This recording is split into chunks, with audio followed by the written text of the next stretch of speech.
வந்த வினையும் வருகின்ற வல்வினையும் கந்தன் என்று சொல்ல கலங்குமே. செந்திநகர் சேவகா என்று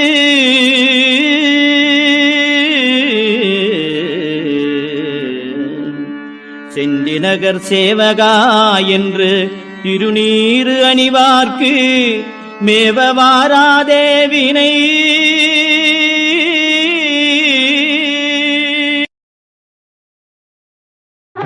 அந்த